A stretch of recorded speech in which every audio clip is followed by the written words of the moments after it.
Judging by the news and rumors spread around the internet over the past few weeks, it's not really that hard to see that esports has fallen off. TSM, 100 Thieves, 9Cloud, FaZe, all of them just dropping staff left and right, and just generally showing apprehensive signs of growth for the industry. And with some orgs trying to push players into more content creation focused roles, or just flat out cutting team members and pulling out of certain games as a whole, it's not hard to see that the industry is not in a good place right now, which is extremely surprising seeing the massive boom competitive gaming had over the past few years. I mean, tons of creators made their whole careers just by being signed to these big orgs and saying, hey, I'm pretty good at this game, but I'm actually entertaining everywhere else. So come watch me do this, come watch me play this game, we're gonna have a blast. But as with all things, what goes up must come down, and esports is 1000% about to have a massive decline, or has it already begun? So today, I kind of wanted to explore the reasons esports fell off and what this could possibly mean for the future of gaming. Now, I am no expert in the gaming sector, nor do I have any interest in becoming one, but what I am is a nigga with common sense, and I can kind of see the cracks in the wall and where things are starting to like fall apart. So what I'm going to give you is the no BS version, mid-level, none of that high-level metric stuff and all that. Like, you can go watch Devin Nash for all that. This is more so just going to be like me explaining things through my viewpoint and kind of breaking it down that way.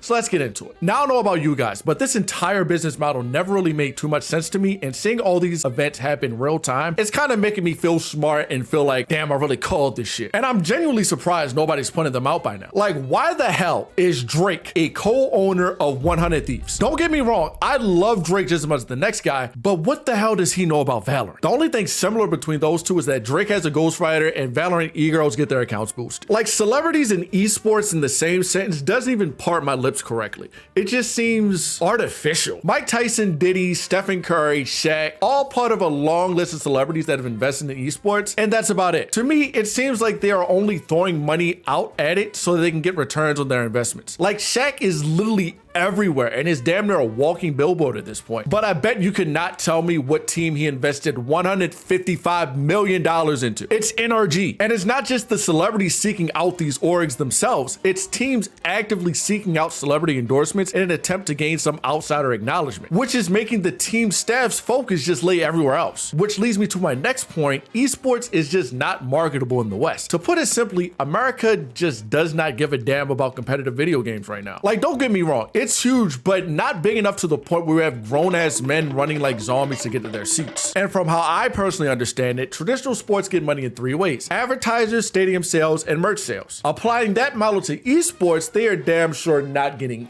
any bread at all. Advertisers usually will just throw ads on the TV broadcast or the jersey, stadium, or wherever for the traditional sports. And esports, on the other hand, nobody watches esports on TV. Like, if you were to turn on Dota Grand Finals on like your living room TV, your dad's just going to come in, tell you to turn the shit off, and then put on the football game. Like, nobody's watching that on the big TV, dog. It's just not going to happen. So instead, you go to watch it on Twitch, and you get ass blasted with 6 unskippable ads at the most hype part of the tournament, just because Twitch doesn't know how to not randomize their ads. On top of that, the ad split for the Twitch stuff is abysmal. So the orgs are barely getting paid there, and the jersey ads are never seen because they are literally covered up with monitors or big ass gaming chairs. The most they can do to get advertiser money is to route it through the content creator roster and plaster it all over their compounds. Stadium sales for traditional sports plays a huge factor for team profits. And if we're being honest here, tickets are expensive and they still sell out entire stadiums for like some of these football events. Esports teams, on the other hand, are far too poor to own their own stadium, so they just rent out arenas for the tournaments. So a decent percentage of these profits are just being snagged right out of their hands as they tally it up. And that part aside, some companies just refuse to host some of their tournaments live. Like, I'm pretty sure Smite had a whole thing where they just would not put SWC live, causing the entirety of Twitter to just dig up their ass saying bring it back. And in order to try to recuperate some funds, they could sell merch, and admittedly, a lot of fans do actually buy the merch up, specifically 100 Thieves. Like, every time I see them do a merch drop, fans just eat that shit up frame one. Like, it's sold out, you don't even have a chance to look at it. But other than that, I just don't know where the money is coming from. Like, the entire reach of traditional sports is so widely accepted because there's just so much media coverage. And like I said earlier, nobody's watching esports on TV.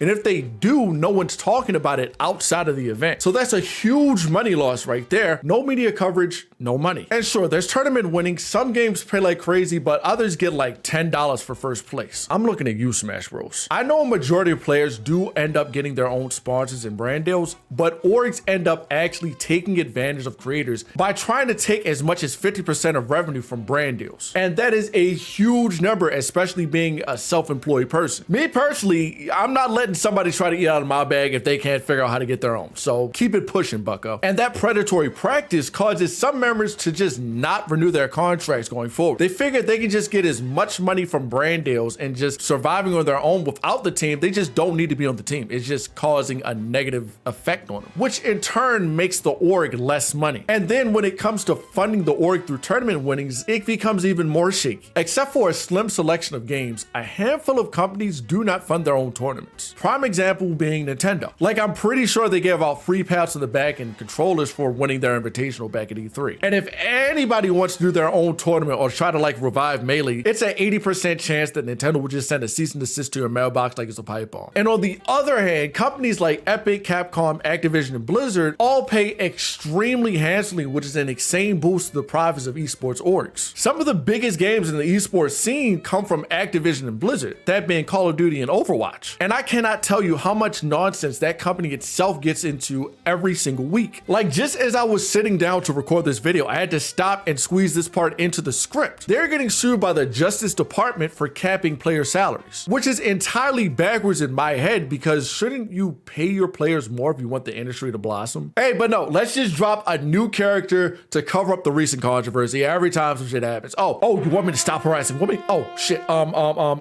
Mark, drop a new Call of Duty man. Troy, go ahead, put a new Overwatch player in there. Yeah. That'll surely put a blanket all over this fire that we got here. No, it's not, nigga. You're a piece of shit. We see through the bullshit, buddy. As shown on the topic of tournaments just for a bit longer here. Apparently, there's a gigantic issue with both cheating and substance abuse. Like, people will deadass just pop Adderall before a tournament and put them into like Gear 6, but they still will bottom frag. Like, what was the point? Like, you cheated for nothing. And cheating, there has still been evidence to this day of people cheating live in competitions. I have no clue how the hell they do this, but it happens. Like, what's going on over there? And it's not like these things happen in the rest of the world where esports is popular. Like, America is literally the only place that cannot figure out esports. Like, look at Korea. Like, they are killing it over there. Instead of content creators, astronauts, lawyers, doctors, kids want to be esports superstars over there. And guess what's not the main entertainment focus? Traditional sports. Now, I'm not saying esports and sports can't coexist in the same entertainment sphere, but what I am saying is that it's easier to grow in that industry without something else draining all the attention. I do also want to add into the fact that the giant monetization of esports as a whole, like, I know this whole video has been about saying like, how is it profitable? But making esports so monetary focused is pretty much what's killing it. Like, it used to be about people genuinely enjoying the game that they're good at and trying to just further that skill and sharpening that tool set they have for the game. And now people are trying to get signed because they just don't want to work a 9-to-5 and they are somewhat good at Call of Duty. Like, what happened to the passion? People are still passionate about football. They're still passionate about basketball. They're still passionate about soccer. And that industry is thriving. Esports itself is just not thriving because people aren't passionate about it. They just see it as a giant money grab. And they're just like, I can play video games for a living. I want to do that, which is making it look like a giant joke for the rest of the world. You got to remember, a lot of ticket sales for stuff like football and basketball come from old heads. And competitive gaming is realistically still a low nigga thing. So you're taking out half of that whole market share, plus America's stigma that video games are bad and cause violence, further decrease people from wanting to get into this or letting their children actively play esports and compete in it. Meanwhile, we have whole ass NFL players getting CTEs every 2 plays. And that, combined with everything I said in this video, is probably just not time yet. The negative stigma towards video games, plus everything I said in the video prior to that, it leads me to believe that it's just not time for esports yet. Like, I do see a future where esports teams are selling out their own arenas, but we just aren't there yet, unfortunately. And as much as you may disagree, competitive gaming is still not a huge niche. Companies are still trying to clamp it down way too fast, and it's just not had enough time to grow. Like, FaZe is out here having literal Call of Duty gamers trying to be businessmen and divide shares. We all see how that turned out. FaZe started out as just a clan of people good at the game and grew exponentially faster than the rate they are going now. Like, if you truly want this to grow, you gotta stop clamping down on the industry and just let it blossom and